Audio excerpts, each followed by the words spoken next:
Hello दोस्तों, मेरा नाम है हेमंत झाड़िया और मैं आपका स्वागत करता हूँ 5 में। मैं आपको पढ़ाने वाला हिस्ट्री और ये पढ़ाऊँगा मैं चैप्टर वाइज। ठीक है, तो अपन डिटेल से हिस्ट्री नहीं पढ़ के अपन हिस्ट्री को पढ़ेंगे चैप्टर वाइज, और वो भी उसके अपने शॉर्ट नोट्स को डिस्कस करेंगे अपन, ताकि अपन किसी भी कॉम्पिटेटिव एग्जाम में देने जाए जहाँ अपने पास टाइम बहुत कम टाइम बचा हो रीजन के लिए, तो अपन एक बार देख ले और मैक्सिमम से मैक्सिमम नंबर गेन करने की कोशिश करें। तो आप चाहे किसी भी एग्जाम में जाए, बस एक बार इसको देख कर जाना, तो मैक्सिमम जो है मैक्सिमम नंबर अपने यहाँ से कवर हो जाएंगे। ठीक है, तो सबसे पहले अपन वार के बारे में डिस्कस कर रहे हैं। अपना जो चैप्टर है वार है, इसके बाद में अपन डायनेस्टीज को भी डिस्कस करेंगे। ठीक है, कांग्रेस के अधिवेशन को भी डिस्कस करेंगे। तो सबसे पहले अपन वार को डिस्कस कर रहे हैं, इंपॉर्टेंट वार्स को। तो आप कोई भी एग्जाम में चल जाओ, डेफिनेटली जो भी वार आनी है इसी यहीं से आएंगी और कहीं से कोई वार नहीं आने वाली है।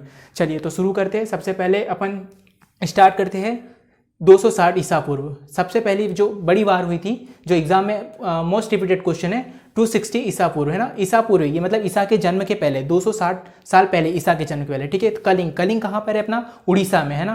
तो उड़ीसा में ये युद्ध हुआ था। अशोक जो थे उनने करा था ये। ठीक है, तो इसमें बहुत सारा नरसंहार हुआ था और यहीं पे अशोक का हृदय परिवर्तन हुआ था। तो ये बहुत फेमस लड़ाई है क्योंकि यहाँ पे अशोक का हृदय परिवर्तन हो गया था। ठीक है, तो दूसरी आती है 326 ईसा पूर्व। ठीक है, ये भी ईसा पूर्व है। ठीक है, तो ये हुई थी हाइडेस्पिस झेलम, और झेलम का ही नाम है वितस्ता। ये जो जम्मू कश्मीर में अपनी नदी बहती है ना झेलम, उसी का नाम है वितस्ता।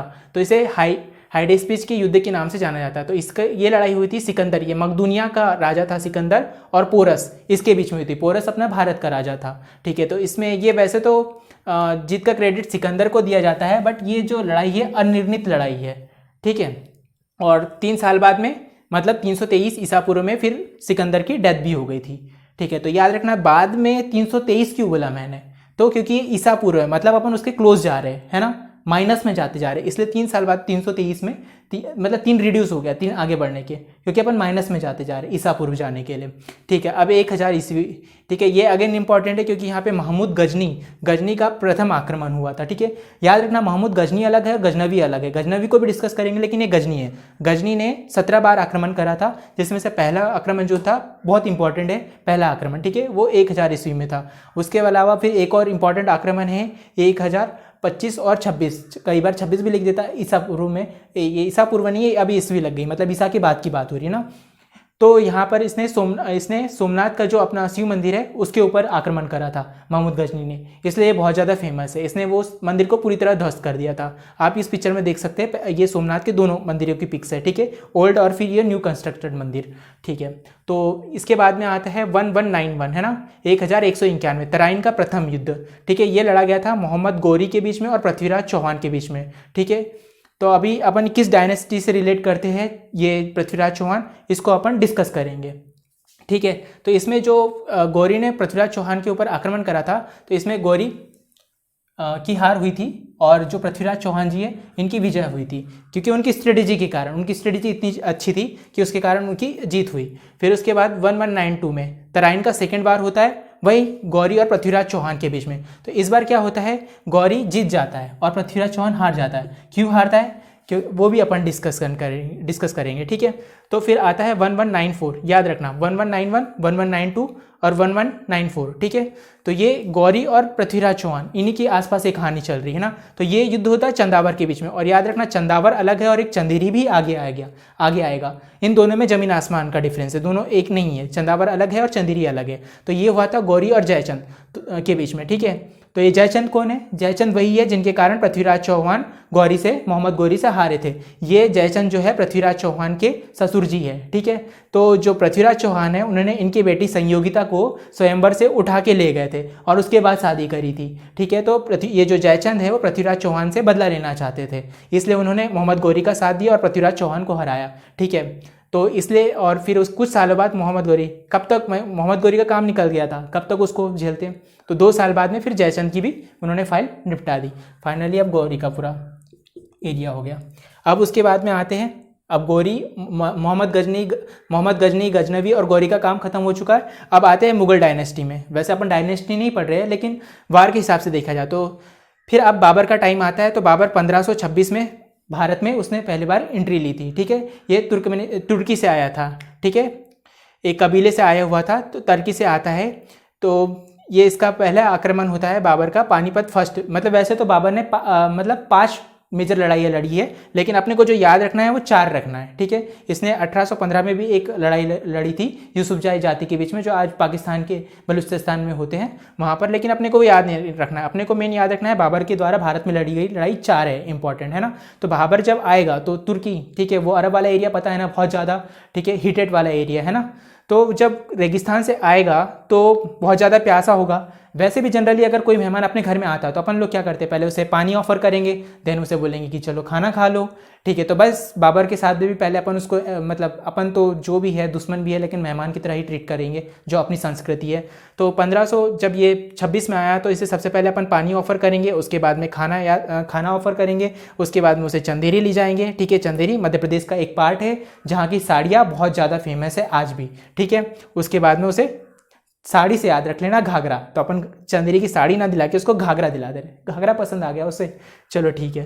तो 1526 में बाबर आया, पानीपत की पहली लड़ाई हुई, और याद रखना है पानीपत 3 बार हुई है, ठीक है। अपन उसको आगे फर्दर डिस्कस करेंगे, लेकिन याद रखना है कि 3 बार हुई। तो पहली हुई थी बाबर ने लड़ी थी, दूसरी किसने, अकबर ने लड़ी थी, और तीसरी अहमद शाह अब्दाली ने लड़ी थी, ठीक है। और थर्ड वाली पे मूवी भी बनी है।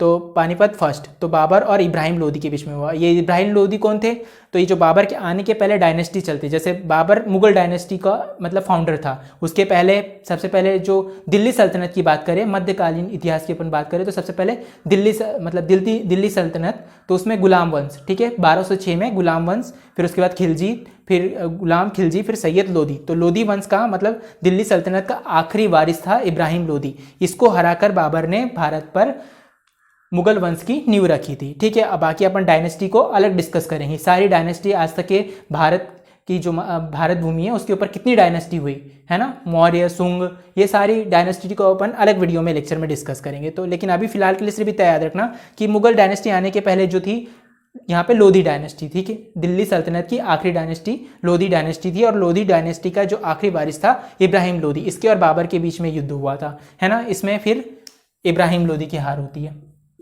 ठीक है, और बाबर की जीत होती है। फिर उसके बाद 1527 ये हुआ था खानवा में, ठीक है। अब ये बाबर के 4 युद्ध है, यहाँ से 1526, 27, 28, 29। तो याद रखने के लिए मैंने ट्रिक बता दी, पानी पिलाओ, खाना खिलाओ, फिर चंदेरी ले जाओ और घाघरा पहना दो, ठीक है। तो बाबर का अगेन युद्ध होता है किससे, राणा सांगा के बीच में, है ना।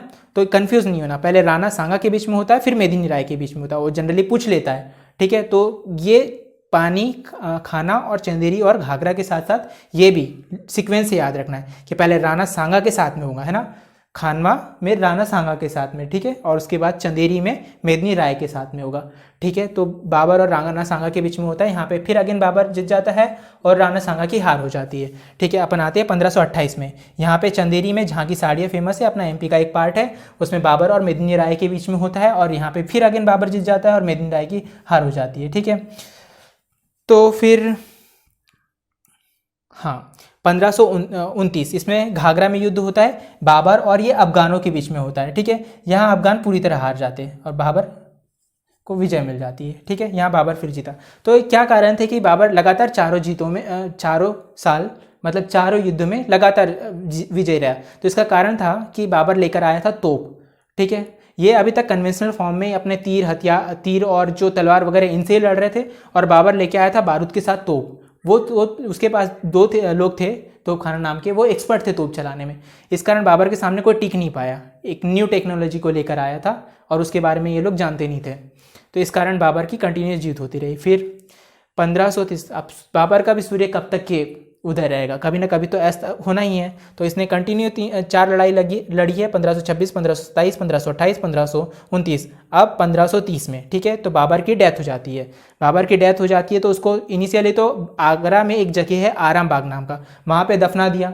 लेकिन बाबर की इच्छा थी, वो इंडिया का तो था नहीं, भारत का उससे कहीं से कहीं तक कोई लेना देना नहीं था। तो उसकी इच्छा थी कि उसने अफगानिस्तान में काबुल में पहले से अपने लिए कब्र बना ली थी कि जब भी वो मरे तो उसको वहाँ पे दफना दिया जाए, ठीक है। तो याद रखना बाबर का जो है ना कहाँ पे दफनाया गया, फाइनली उसको काबुल में दफनाया गया, लेकिन इनिशियली उसको आराम बाग आगरा में दफनाया गया था, ठीक है। बाद में उसको शिफ्ट कर दिया जहाँ उसकी चुनी हुई जगह थी। तो अगेन ये इंपॉर्टेंट क्वेश्चन बनता है, ठीक है। 1530 में इसकी डेथ हुई थी। फिर 1531 में देवरा का युद्ध, ये यूपी में एक जगह है, वो हुआ था। अब बाबर का चैप्टर खत्म हो गया, अब आता है उसका बेटा, ठीक है। अब उसको अपन अगले वीडियो में डिस्कस करेंगे हुमायूं को, है ना। तो इसका हुमायूं का पहला युद्ध हुआ था 1531 में शेर शाह सूरी के बारे में, और ये शेर शाह सूरी की भी अपनी एक हिस्ट्री है, इसको अपन फर्दर डिस्कस करेंगे, ठीक है। अभी इनके बारे में, ये जो पृथ्वीराज चौहान है और गौरी के बारे में डिस्कस कर लेते हैं। तो इन्होंने, गौरी ने पृथ्वीराज चौहान को हरा तो दिया था लेकिन उन्हें मारा नहीं था, मतलब उन्हें कैद कर लिया था और उनकी दोनों जो आँख है उसमें गर्म सरिया डलवा दिया था, उनकी आंखें फोड़ दी गई थी। और फिर गौरी ने पृथ्वीराज चौहान को चैलेंज करा था कि अच्छा, हमने आपके बारे में बहुत सुना है कि आप तो बहुत बड़े तीरंदाज हो, आप जहाँ पे निशाना लगाते हो एग्जैक्ट निशाना बैठता है, तो चलो, मतलब मजाक उड़ाने के लिए आँख फुलवाने के बाद बोला अब लगा दो निशाना। तो उसको वहाँ पे भरी सभा के बीच में बेइज्जती करने के लिए लेकर आया मोहम्मद गौरी, लेकिन ये उसकी सबसे बड़ी गलती थी। पृथ्वीराज चौहान के साथ में उनके एक जो कवि थे और वो गुरु भी थे, उनका नाम तो याद नहीं है मुझे, तो उन्होंने एक दोहा बोलकर बताया, दोहा से एग्जैक्ट डिस्टेंस बताई कि कितने सामने, मतलब लेंथ विथ के हिसाब से मोहम्मद गौरी की पोजीशन उनको समझाई पृथ्वीराज चौहान को। और पृथ्वीराज चौहान ने दूसरे डायरेक्शन में जहाँ पे टारगेट दिया था गौरी ने, उस टारगेट को मतलब शो ऐसा करा कि उस टारगेट को हिट करने वाला है, लेकिन जो श्लोक बोला था माइंड में, उन्होंने उससे डिस्टेंस और उस पोजीशन को, ठीक है, पोजीशन को माइंड में सेट करा और लगा दिया गौरी के ऊपर निशाना। तो ऐसे करके गौरी की फाइल निपटाई थी, ठीक है। वो श्लोक जो दोहा था मैं आपको बता देता हूँ, 4 बास 24 गज अंगुल अष्ट प्रमाण, ता ऊपर सुल्तान है मत चुके चौहान। Thank you. अब इसके बाद अपन मिलते हैं अगले पार्ट्स में।